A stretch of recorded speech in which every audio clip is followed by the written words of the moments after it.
Okay, so in this video, we are going to graph using the equation slope-intercept form. So remember, slope-intercept form, it gives us in a linear equation, it gives us a line, and it's called slope-intercept form because the number in the m spot, which in this case is the 1/2, that is the slope of our line, and the number in the b spot is the y-intercept. Okay, so before, again, to do this, I would have had to have created an XY chart, pick some numbers to plug in for X, plug them in and do the math. So take 1/2 times 0 plus 3 and get the answer. Take 1, so on and so forth, and create this whole chart, which is a lot of work, and we don't want to have to do that. So now we have learned that if I have a single point and a slope, I can plot that single point, and then I can use the slope to go up and over or down and over to get the rest of my points. So we've done that. Well, slope-intercept form gives you a coordinate point right here. The y-intercept is a coordinate point. If my y-intercept is 3, that's the coordinate point 0, 3. I can plot that point and then use my slope of 1/2 to move to get the rest of my points. Okay, you can also just think y-intercept, I'm just going to go to the y-axis at positive 3. I don't even have to think of it as 0, 3. And then I'm going to use my slope. So my starting point is going to 3 on the y-axis. Remember, y to the sky. And then my slope tells me how to move. Remember, it is rise over run. So my top number tells me I'm going to go up 1. I'm going to rise 1.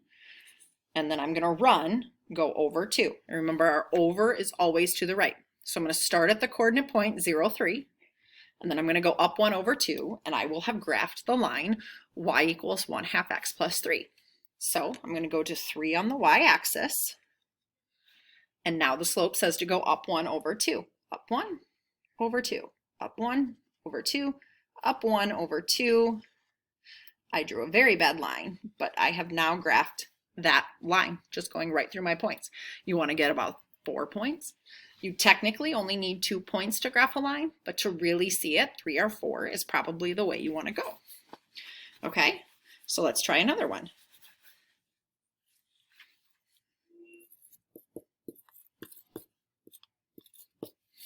So here I have y equals 3x minus 7. So the number in my m spot, my slope, is 3, and the number in my b spot is actually negative 7, not positive.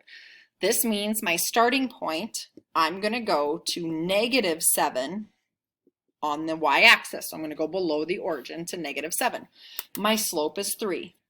Remember, to make this into a fraction, I have to put it over 1. So this is my rise, and this is my run. So I'm going to start at negative 7, and then I'm going to go up 3 over 1 to get the rest of my line. So I go to the y-axis to negative 7. 6, 7. Negative 7 is down. And now I'm going to go up 3 over 1. 1, 2, 3, 1. 1, 2, 3, 1. 1, 2, 3, 1. 1, 2, 3, 1. And now I can connect the dots. And there's my line. If you ever end up with something that's not a line, it probably means you miscounted because it should be a line. These are all linear equations. It should be a line when you are done. Okay, let's try another one.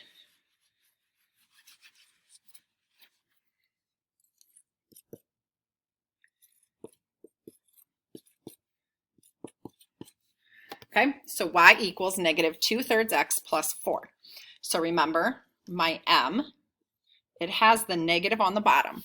We do not want the negative on the bottom. We always want to go over to the right. Our over is always going to be to the right, so we don't want a negative on the bottom. So what we want to do is rewrite this fraction, putting the negative on the top. Both of these fractions are read negative 2/3. We're just saying that it has a negative value. For the sake of slope, we want the negative to be on the top because then we know that means we're going down. And then the 3 on the bottom is always going to be to the right, and I don't have to think about it. So my rise, which is actually fall, I'm going to go down 2 this time, but still over 3. My b, my y-intercept, is 4. That means I'm going to go to positive 4 on the y-axis, and that's my starting point so that I can graph this. So I'm going to go to 4, 1, 2, 3, 4 on the y-axis, and then it's down 2 over 3. Down 2 over 3. I can connect my dots, and I have graphed that line. Couple things to remember. If you have a positive slope, your line should be going up. A negative slope, your line should be going down as you read the graph left to right. So that's kind of one way to know that you did it the correct way, is by looking at it in that fashion. Now, if I wanted to graph the tail end, so my slope was down 2 over 3. If I wanted to work backwards, I could do the exact opposite. So instead of down 2 over 3, I can go up 2 to the left 3. Up 2 to the left 3. And what that does, I'm working backwards, so it's giving me the back end of my line.